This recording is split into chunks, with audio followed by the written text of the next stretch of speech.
Notts County Talk, back live again, 7:30 Thursday means it's the Pavis perspective. It's episode 135, so we are rattling through them.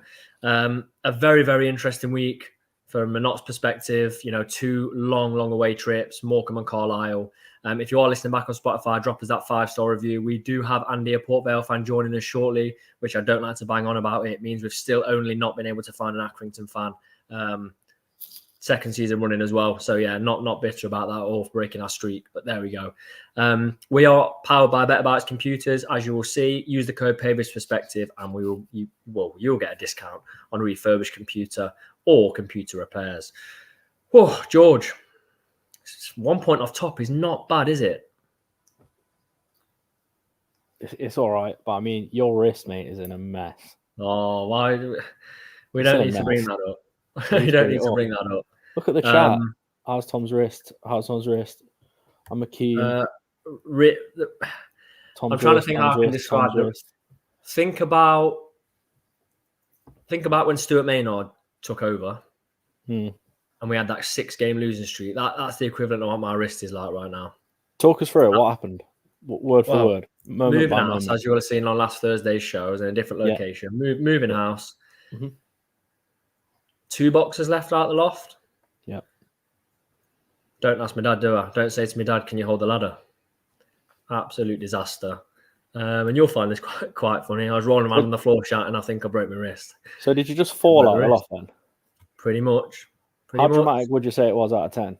Oh, I was rolling around asking for a red card. It was a big fall. Fall. Can we see the cast? Oh, it's not really a cast. It's a splint, but it's... You know, it made it to Carlisle, didn't it, on Tuesday? So big thanks to Jake, who I know watches this, who got us to Carlisle. Otherwise, it would have been a nightmare. Thanks for the messages in the chat.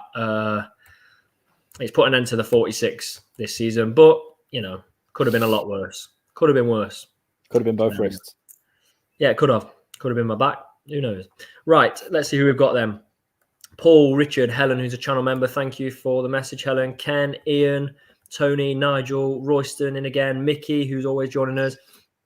Andrew, who I believe is a Port Vale fan. Harry, got Pie Face, Gerald. Thanks for the message, Gerald. We've got plenty of you in. Shane, Callum, as always, joining us. So yeah, plenty to discuss. As well as our poll question, which, you know, some weeks is not related to football, and we thought this week we would relate it to football, George. So have you got that available for us? I've got it available for us. So, this week's poll question. What are your expectations now that we've played 9 games? Automatic promotion, playoffs, or mid-table? I know it's at relegation's not on there. I've not included relegation on there. Fair enough. Someone would have voted it. Someone would have voted it, but, you know, I'm that confident we won't get relegated this season. I'll delete the channel if we do. That's how confident I am. Without even consulting you, we'll just get rid of it. 80 says, let's see what it says. Let's have a look. 80 says, Notts climbing the table better than Tom up a ladder. Cheers, AD. I mean, it's true. But, you know, last season was a bit like the 4, wasn't it? You might see my channel mascot for the first time ever. We've seen George's channel mascot before. But yeah, my cat is prowling around somewhere. So if you do see a channel mascot, doesn't it guarantee a win, George, or something like that? Potentially. It does. It guarantees a win. I've got a new one biting my hand off here. Have you? Teething. That's awful. Can I have a look? Channel mascot. Let's have a look. Come here. That is stunning.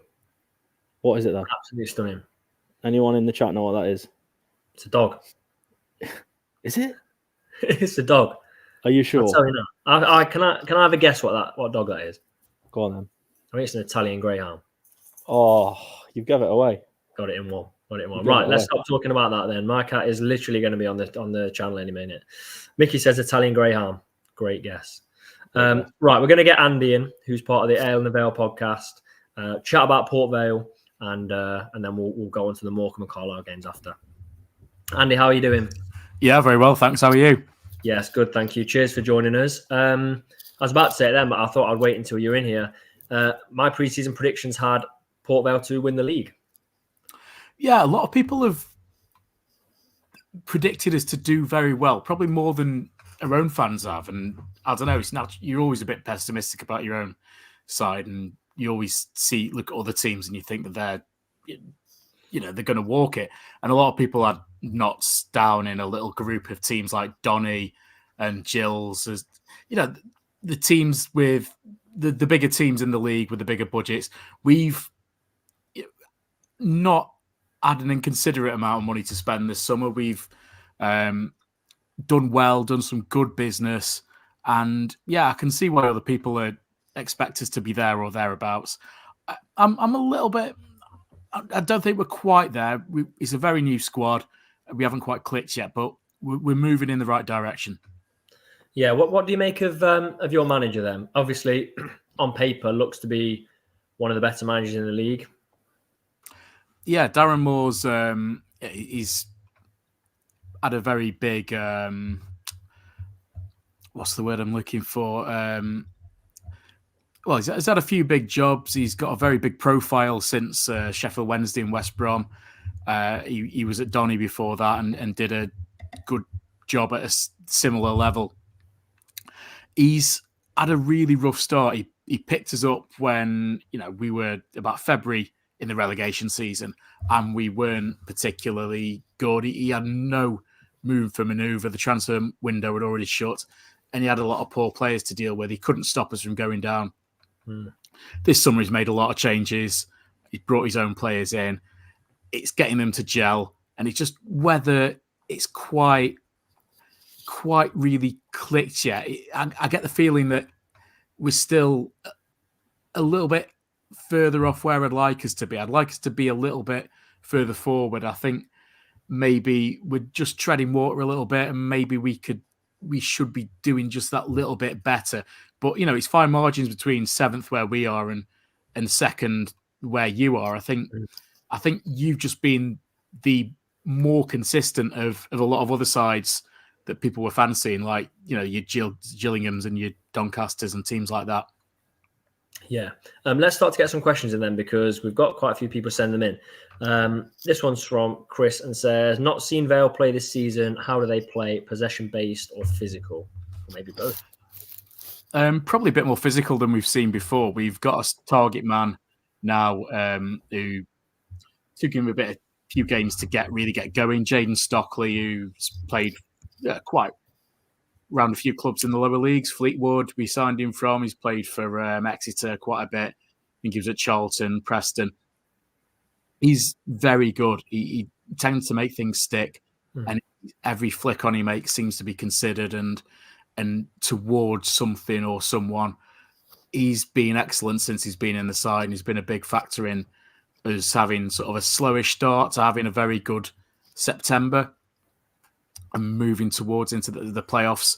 So I'd say we're not as possession, but last season we were a bit too possession based and we had absolutely nothing up front. It was like flattering to deceive. And this season we're a little bit more direct. We will try the early ball. We've got a few footballers, but we'll mix it as well. I think we're the opposite last season. I think we were very possession based and had nothing at the back. We conceded us like 88 goals or something like that, ridiculous. We did have a lot up front, obviously. Macaulay Langstaff, who's now at Millwall, I'm sure you're aware of. There's another question here that I did a video in pre-season where I looked at the best signings and things like that, and this player was on my signing. I'm just trying to find the question, but it's asking if George Byers will be available for Saturday, and how has he been? I know at the start of the season we didn't see too much of him, did you? No, he's another player who had a bit of I can't remember if he had an injury setback or if we just signed him very late during the summer and he wasn't quite up to speed in terms of his pre-season and his general fitness. So he came in about the start of September. We went away to Newport and won 4-1. That was his first start and he absolutely bossed it. Some people say he's a bit of a cheat code in this league. He could and probably should have signed for a League One club. He's been excellent so far. The only trouble is he's picked up an injury. He came off after about half an hour on Tuesday night and he's twisted his knee and it doesn't sound too promising unless, in the manager's press conference, he's not giving much away. but it doesn't sound as though he could be fit. The way he went down and the way he sort of limped off looked like he might not make it, but you never know. If he plays, then it's a different ball game, because just what he does with a touch, with one or two touches, whereas other players might need a third touch, he just gets us up the pitch through the thirds a lot quicker than it would do with anyone else on the pitch. He's very, very impressive player from what I've seen of him so far. Yeah, I'd have loved him for Notts. Absolutely loved him. I'm not sure, how he would have. I'm sure he would have fit into us. I'm sure he'd have fit into any side in the league, to be fair. There's a lot of questions about some of your players, because there's a couple we've been linked with. So without going into too much detail, because there's so many, Jesse Deborah, how's he doing?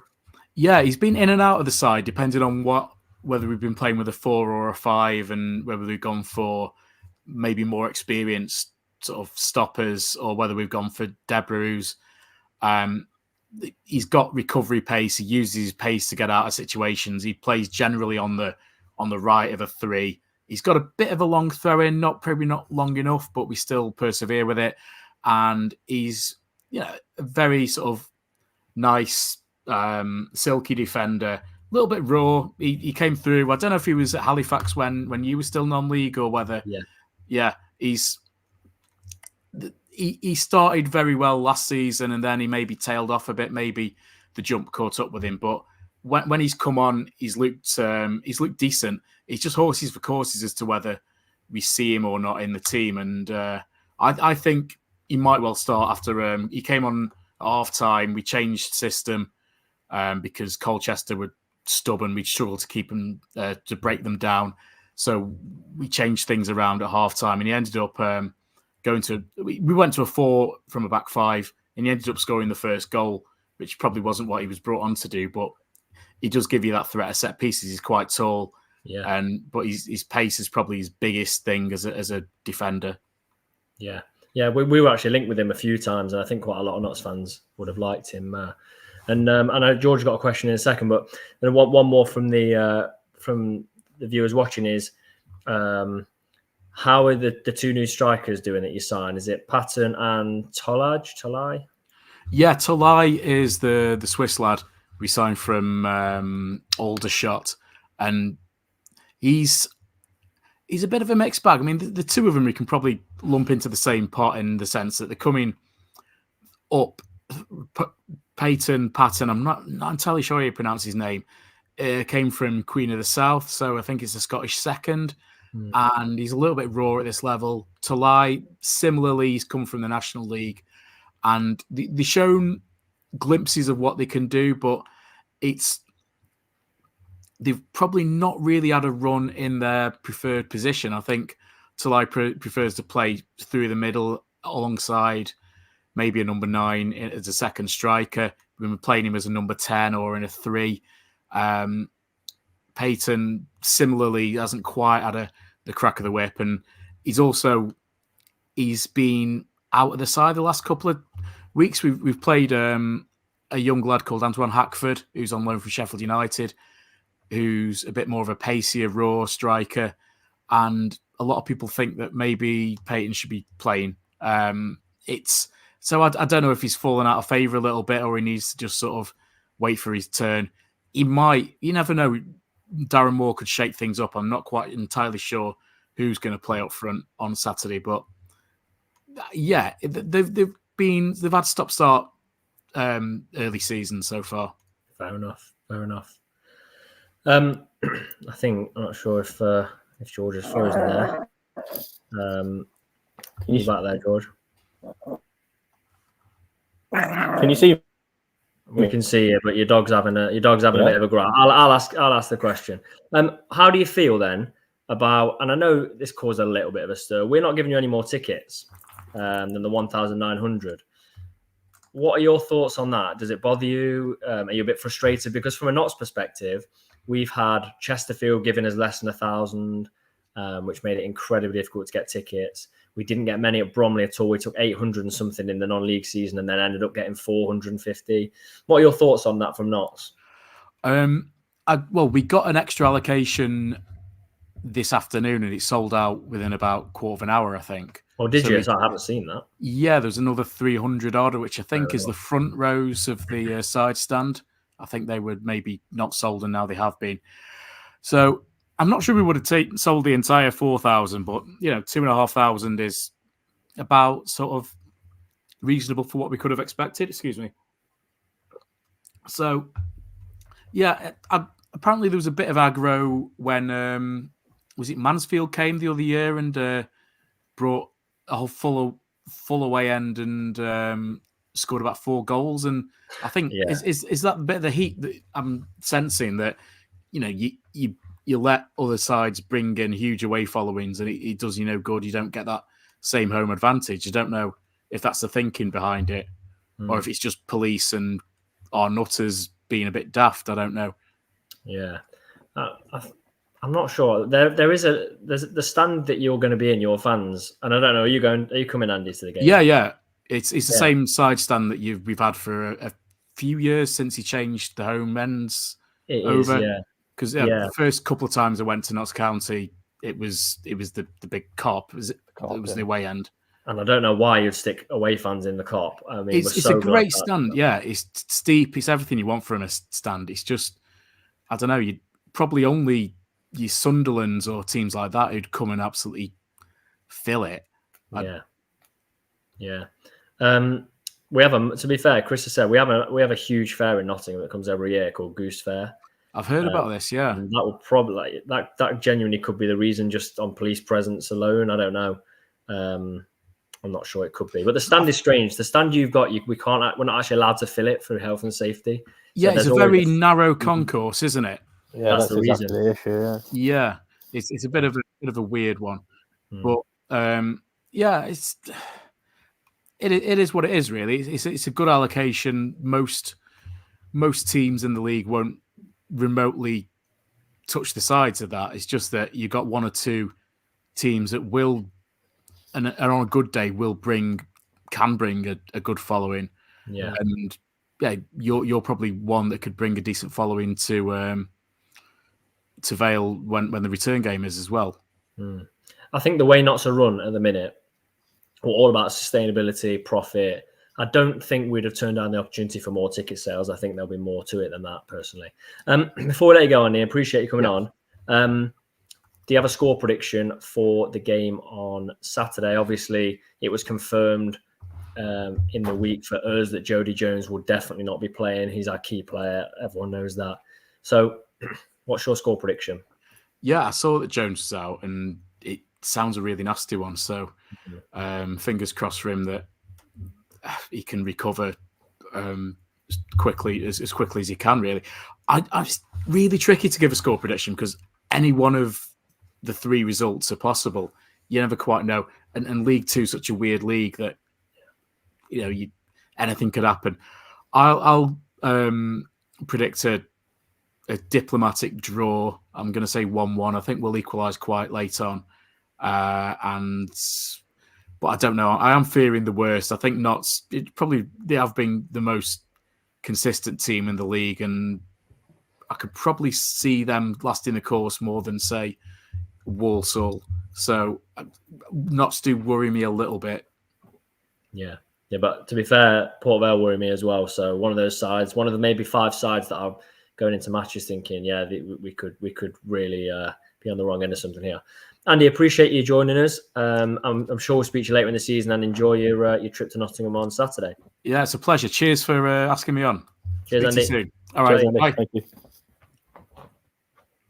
Right then, George, I touched on it then. Great to have Andy on, by the way. Thank you for the questions to everyone. Loads of questions tonight. Let's just get the bad news out of the way. Jody, till pretty much the new year. You've then got to build in match fitness. You're looking at a good 4 or 5 months, really, aren't you? Hopefully, it could be a little bit sooner.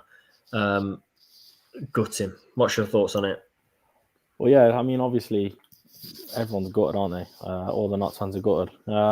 He's our best player. I think technically he's probably the best player in the league.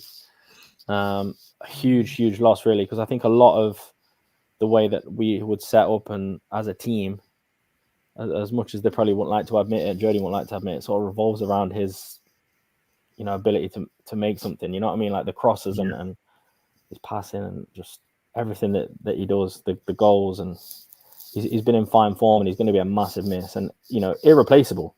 Literally, he is irreplaceable. He is. It's unfortunate that I think the player won the ball, and we spoke about this last week, but it's a heavy tackle. And, it's so ironic that a player that wins the ball injures him. Like, there's been so many poor tackles on him, and it's that. And it's like bound to be, isn't it, that injures him. But my take on it, trying to be a bit more positive, is if by the time he's back to fitness or back to start playing, we are in and around that playoff mix, surely we can only get better. Yeah, bringing him back in. Yeah, it'd be like a star signing, won't it? When he's back, yeah, it'll be a massive uplift. Yeah, I agree. Yeah, Royston says time for someone to step in and be a hero. Absolutely. I mean, Dan Crowley against Carlisle, and up until when he sort of ran out of steam, he'd been kicked a couple of times. Unbelievable. I saw a couple of Carlisle fans saying that Notts, I think they just didn't really know who it was, but said that Notts lad's taking the absolute mick out of us. We can't get anywhere near him. Outstanding. You've got Jatta, who plays and scores. I mean, that goal was a joke. How clever was... I know we're going to go on to it, but how clever was that goal? What a goal. What a goal. Edison would have been proud of that one. Yeah. Yeah. Very true from Chris. Leeds weren't getting any bid for Jody and Jan. No, that's very, very true. I liked his message that said, see you when we get back, going for promotion or something like that. Yeah. I mean, when you haven't got Jody giving the assists, Alex Bass is stepping up, isn't he? Let's be honest. Yeah. Superb for him. Yeah. Superb. Just the thing it was, like, I know we're going to go on to it, but he didn't even take a touch. It was literally over the top, bang, goal. It was. Great goal. Just want to jump back on something that happened about 5 minutes ago. Did your channel mascot kick you out of the video? No, for some reason, my screen froze. You and I think it was Mark, wasn't it? Froze. Andy, sorry, froze. So there's a difference here. Your channel mascot's a nuisance. Yeah. Right. And for the first time on the channel, here's my channel mascot. Yours is a nuisance. Mine's asleep. You know what I mean? That's a cuddly toy. There's levels there. For those that are listening on Spotify, Tom's just shown us a cuddly toy. I've trained the cat well. You gotta get a bit of a. I'll say just get a bit of a grip. I don't. He's a puppy. Don't matter. He's only about 13 weeks old. Don't matter. What were you doing when you were 13 weeks old? Probably broke my wrist, something like that. I know, that's why you're telling me to get a grip, and you've only got one wrist to grip with at the minute. So that's good. To be fair, it's good to be fair. It's your last time on the channel. That's class. What do you think this then? Chris says Jatta is the best. Andrew said you can't train cats. I can. Mine does tricks. Mine does. Well, he's just put you cleaning your place, hasn't he, really? Chris says next week vote cats v dogs. I think we've done that before, and I think it was a landslide victory for dogs. I think it was a landslide victory for cats, wasn't it? I think it was 110% to 0. I think it must have been. But seriously, Andrew, my cat, unbelievable. Like, I've got in the car with you before, and you literally have had a scratch from the top of your head to the bottom of it. It says, "Have you done that?" And your cat had done it. Trained it. Unbelievable. Literally trained it to do it. Unbelievable. So, scratch on command, it did it. Mickey says dogs must be a typo. Probably should have said cats. Go back to this from Chris then. Jatta is the best 1v1 finisher of the Reeds era. Ooh. Probably is. Langstaff was amazing, but like he did miss some games. He had loads of chances, didn't he? Think back. Like, there were games when we were leaving thinking, I know he scored, but he could have had a lot more. And I know it's easy to say that now he's not here and stuff like that, but I think, it sounds like a bold statement, but it probably is true. Yeah. When he gets that ball in front of goal, you just back him to score, don't you? I think Bradford last year. I think Bromley this year. I think Carlisle this year. I don't genuinely remember him missing a 1v1 chance. Yeah, you feel like he doesn't need much to score. And it's not easy on Tuesday night either. The ball is bouncing. It's come a long way, and he sticks it somehow, lobs the keeper and puts it top corner. So yeah, really, really good finish. Go back to Morecambe on Saturday then. Does this side of Notts game concern you? Because yes, we've got 4 points from 2 games. We should have probably, well, I don't know. I don't know if it went over the line. We should have possibly lost to Morecambe, and from 60 minutes onwards against Carlisle, were absolutely hammered. Yeah. Does that side still concern you? Because on another day, we could have left there with 1 point, or well, we could have left that week with 1 point rather than 4. Yeah, absolutely. It does concern me because I think you look back at you can't just sit there and say, "Oh, but the results, that's all that matters." But I think we were saying that sort of last season, at the start of last season, weren't we? When we were getting results and the performances may not have been there. But then I'm thinking, Swindon away, the performance wasn't there. But we were really fortunate, really. Yeah. Like you've just said, Morecambe probably should have gone away with a loss there because the ball went over the line. And like you say, we absorbed a lot of pressure against Carlisle as well, didn't we? I sort of watched the highlights back, and it's like the first 2 goals coming really quickly, and then it's like we're just absorbing lots of pressure. So yeah, that is a concern, I think. But it's one of those, like we're obviously defending well in those moments, but it's obviously easier to sustain not having to defend as much and maintaining and controlling possession, if that makes sense. Yeah. So I think it is an issue. Like we need to get a grip on the game when we are in the lead, or even if we're not in the lead, we need to be getting a better grip on the game and holding down possession a little bit better, because in those games it does look like we've sort of struggled to do that. Yeah, and I can't remember what it was before Carlisle. I think it was 5 of the 8 games we'd gone behind, and the other 2 when we didn't go behind. Or the other 3, one of them we lost. One we drew 0-0 because we couldn't go behind because it was 0-0.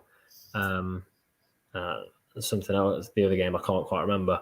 But it was Fleetwood. We drew in that one. So it was good to keep a clean sheet, but again, I'm not being negative here, but you've just got to be realistic. We kept a clean sheet on Tuesday night, and I said about the Gillingham game. You play that game again 10 times, we beat Gillingham 9 out of the 10.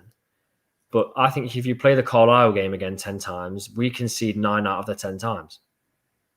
So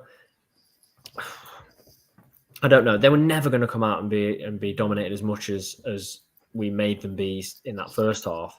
Can I just have a word over Mike Williamson? I don't know if you saw his post-match. No, I didn't. I know you posted it in our chat, didn't you? But I didn't get a chance. I'm very glad. Well, I don't know when it's coming back and bite me, but he just doesn't inspire me. And maybe we were spoiled by sort of like Luke Williams and then the sort of persona that Stuart Maynard has, but just nothing, nothing really there. James says Carlisle had no chance but to go for it. Yeah, I do get that. And we didn't concede at the end of the day. You're absolutely right. But they got down the sides very, very easily. And our right-hand side, we took off Austin. Well, we put Austin further forward because he was given the run around, and Cerula came on, and then he got given the run around. It was very, very easy. I think there's a question. Chris here has said that. He said he'd go Cundy and McDonald at right centre back, move McCauley to right wing back. Maybe why Jody's not here, but I don't think you could drop really McCauley, and I wouldn't put Cundy in there. So would you have McDonald at that right centre back position? Don't really know about his pace, if I'm being honest. But look, we're 1 point off top. Yeah. What can you say? And we're now going through our tough patch, aren't we? Gillingham, Carlisle away, Port Vale. So we'll see how we're doing after this. After this little period of games. So I think let's go a bit earlier than normal for our poll question. Go on then. Let's go a bit earlier. Let us know the results. Let's go for it then. So the poll question this week, as discussed earlier, what are your expectations now we've played 9 games? Automatic promotion gets 43% of the vote, of which there was 122 votes, by the way. Yeah. Playoffs gets 53%, so obviously the leading answer, and mid-table gets 4%. So playoffs is leading, right? Yep. What did you vote? I voted playoffs. Did you? Mm-hmm. I voted automatic. Really? You're confident? Yeah. Confident we'll get automatic? Confident. I think the disappointing thing is for me, I think like we've just sort of discussed with obviously maybe concerns with performances in certain games. I suppose the positive is the Gillingham loss we should really have won. Exactly. And it's the only loss that we have this season, really. But yeah. Yeah. We I know we haven't done this, but there was a very, very good chance that we that we were 9 unbeaten and top of the league. Because we just didn't take our chance against Gillingham. Gillingham don't really concede goals, and we carved them open a fair few times. They got better in the second half. We carved them open. We did. We hit the post, forced a great save, missed a good few chances. So I think anything less than playoffs with this team. I know we're 9 games in, and I still think up to maybe 15 games, you're still almost like judging them on a game by game basis. Yeah. But the reason I say I fancy autos is because at the start of the season I put Notts 4th. So the only place to go up from 4th is an automatic promotion place, and we've started better than I thought. Okay. Because Wayne says too early to have expectations yet after 9 games, but I had the expectation before. I was very confident in the defence we'd signed. Yes, we haven't played well in a few games. Swindon, poor. Morecambe, terrible. Last 35 against Carlisle. But I just think, I don't think this league is... driving up on Tuesday with Jake, right? Mm-hmm. They did a little bit on League 2 on Talk Sport. And the guy said the league's getting stronger and stronger every year. No, it's not. It's nowhere near last year. I mean, it's good this year. You're going to have MK up there. You've got Port Vale. You've got Doncaster. You've got Gillingham. The league's not as strong as last year. Not with Mansfield, Wrexham, Stockport. Absolutely no way. So I know what you mean. I do know what you mean. But do you not also think, though, that the standard of football in League 2 has sort of improved? And like when you look at some of the players that are dropping down to League 2 level, and some of the football that's being played, I suppose, the standard is getting better. Yeah, it is. It is getting better. But I still, like, on the whole, it's probably around there, around the standard of last season, if you take an average. But I think the teams that were in Notts Way, I know we didn't end up there, but at the start of the season, looking at trying to get up there, the teams, there was 3 wildly strong teams out there. Look what they all did to us. Yeah, look where they are now. Yeah, exactly. They're all top 5, aren't they? Yeah. So I don't think you can say that, like, whoever it was on TalkSport can say the league's stronger every year. It's not. I think it's weaker. And then you go and look at Gillingham, who we should have beaten. They've gone and lost to is it Grimsby? They've lost to, possibly. The results sort of blurred in on Tuesday night. But I think to myself, this is here for it. If Jody was fit, great. But as Adrian says, depends on injuries. Because Edwards is now out. You know, it only takes one more injury, touch wood, that doesn't happen, to a key player or in a key central mid position. So I think I do think anything less than playoffs for me is a failure of a season. Even if we challenge for playoffs and don't make it on one of the last games, that's a failure for me.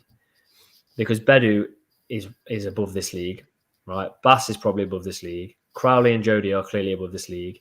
Right now, on just pure output, Jatta's above this league. You know, you've got Matty Palmer, probably above this league. Abbott, who is still raw, but is going, I know he's not played fantastically the last few weeks, is going to be a top player. We've got the squad. We just need to get it to click. And they've only played 9 games together, 11 if you count the cup competitions. Yeah. So yeah, I'm confident. I'm really confident, and I'll still be confident if we lose on Saturday. So there we go. Right, let's go for our team then. Let's go for our team. Bass and goal. Sure. Okay, I'll go with you on that one. And then, do you keep the back 3? I mean, they didn't concede a goal. but we did get opened up on the right-hand side literally every 2 minutes in the second half. What do you think? I think I would, Yeah, I do kind of feel like, and I don't know why I feel like this, I kind of feel like McCarthy, it's just a matter of time before he drops McCarthy out the side. Really? Yeah, I think he really likes Cundy, even though he's not been amazing since he's come in. And I just think, you've got Rob McDonald and Cundy breathing down McCarthy's neck. I don't know. I hope not. But yeah, I think sort of I can only go off the last game that I saw of Macquarie. He did look a little bit loose in possession that game against Gillingham. Like the other two, Bedu and Platt, you see them play and they're outstanding. Yeah, outstanding. So Andrew, I believe, the Port Vale fan, said Curtis will play on the left if you have a weakness there at Ronan Curtis. So, I mean, Carlisle's left back was destroying us for those last half an hour. But I would keep Macquarie there. I think. Who's your wing backs then? Let me just say a mention as well for Sam Austin. Outstanding. Again. Yeah. Unbelievable again. So I'm going to go. I don't think you can drop Kellen Gordon because he got an assist. Yeah. He's looked quite good since he's come in, I think. Yeah, he has. Quite sharp as well, I'd say. He's not had much game time. Yeah. I think I go him and Sam Austin. Really? Yeah. I'll agree with you. I think Austin could play a 2 out of 10 game, like an awful game, but he'd still be all over the pitch, which is a benefit. Like just having those players that can get up and down, like that are everywhere, nuisance for opposition. I go for him. Then the issue becomes, what do you do with your midfield? Because we've picked our back 5 and goalkeeper, so we've had 6. We've got 5 spaces left. Yeah, Matty Palmer definitely starts. Yeah. Yeah, I say this every week. I feel like the midfield is so hard. It's so hard to pick. Robbo scored, and we looked different class with him playing. So those 2 for me, which leaves us with 3 spaces. I would be tempted. Put Abbott in there. I'd be tempted to drop him, but then I don't know. Be interesting to know like what kind of premise that we have him. Because he seems to be held at really high regard at Tottenham, doesn't he? He has to play, in my opinion.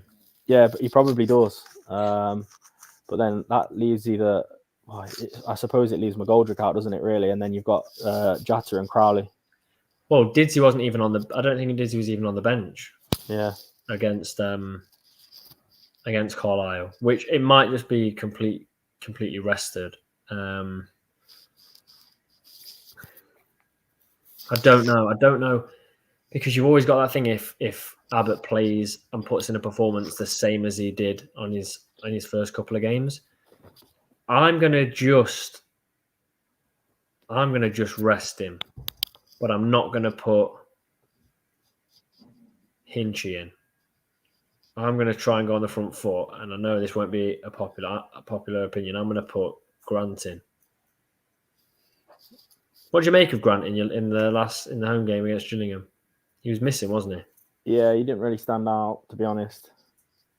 So yeah, I think it's hard for me to make a fair assessment on him, I think. Yeah. 2 spaces left. They pick themselves for me. Yeah, of course they do. Crowley and recall Junior Marias for me. Yeah, exactly. Yeah, you're absolutely spot on. I know. Absolutely spot on. No, Crowley and Jatta. Although, Wayne says Didsey was rested, he can't do Saturday.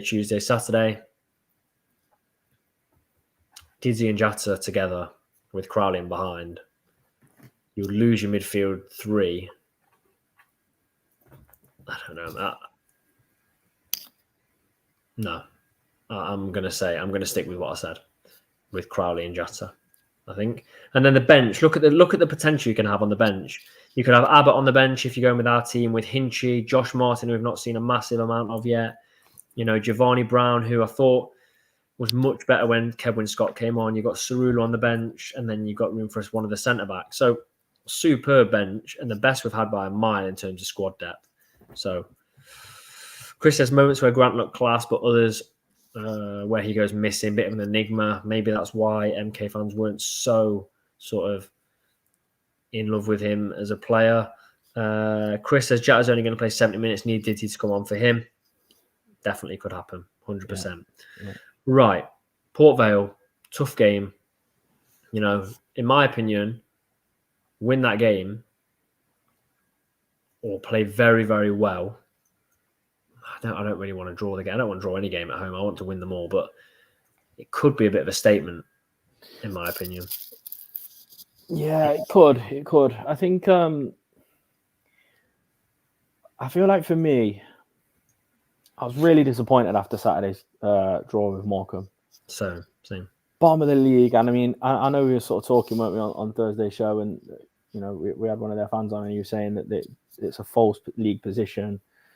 But I don't know. I was really disappointed with that, to be honest. The performance as well is the worst part. Yeah, exactly. Like I said at Gillingham, you know, if the performance is there and there's certain players not taking their chances and stuff like that, you sort of take it on the chin. But the performance wasn't really there in that game. But it can't be too down hard. I suppose it's only one game, isn't it? But yeah, no, you could be right. I mean, it could be a huge statement because, you know, they are one of those clubs that are going to be in and around the playoffs, I think, aren't they? If not automatic. I still think, I know Andy said it, I think they'll get autos. Do you? Yeah, I do. Fair enough. I do think they'll get autos. So, let's have score predictions. George, you go first. Okay. I'm going to go for a 2-1 Notts. I think it's going to be a fairly cagey game. I think they'll get the first goal, and I think it'll be early again. But then I think we'll claw our way back into it and then nick it later on. Fair enough. A few people agreeing with you in the chat. I'm going to go 2-1 Notts. I think we go 1-0 up, they equalise, and then we get a late winner. Where Andy thought they would get a late equaliser. I think Jatta double. No, Jatta first, and then Didsey comes on for him. Mickey says 2-1 Notts, 3-1 Notts, another 3-1 for Notts. 2-1. We've got 6-2, Chicks and a hat-trick, Jatta brace, Bass blast for the 6th. Imagine if Bass scored. 2-1, 2-0, 2-1. We've got a 1-0 from Royston. I'm not sure I can see a 1-0, but you never know. We've got 5-1. I'd be amazed if it was 5-1. I can't see that. 3-1, 3-0. Andrew, cheers for joining us, Andrew. Says, I say Vale win, 2-1, it'll be close. Always love having opposition fans on. We've got 2-1, same order as me. For how the goals going, Crowley and Austin. I'm only going to put a couple more on because they're flying in. We've got 2-1, 3-0, 2-2, 3-0, and we'll finish with Dave saying 1-1. Disappointed with the draw, George, or would the math, like how the draw comes about, be the big thing? You can't, like, say we're 2-0 down, you couldn't be disheartened if we get about 2-2. Oh yeah, of course, yeah. But I mean, going into the game on paper, I think no matter who we are, if we're looking to be at the top end of the table, well, the top 3, like you sort of think, we've got to be winning, haven't we? Got to be winning at home. We have. As always, thank you very much to everyone that's joined us on this Thursday, episode 135. We've got every paper perspective out this season on a Thursday. So yeah, we really enjoy doing it and appreciate everyone getting involved, especially with questions for our away fans. We will have It's All Black and White up shortly after full time again on Saturday, so be sure to check that out. Remember, it includes our player ratings. Please do subscribe to the channel. We are racing towards 4,000, and it will just mean a lot to us if you would hit that subscribe button, like the video, and comment anything else you can think of after we have finished this live stream.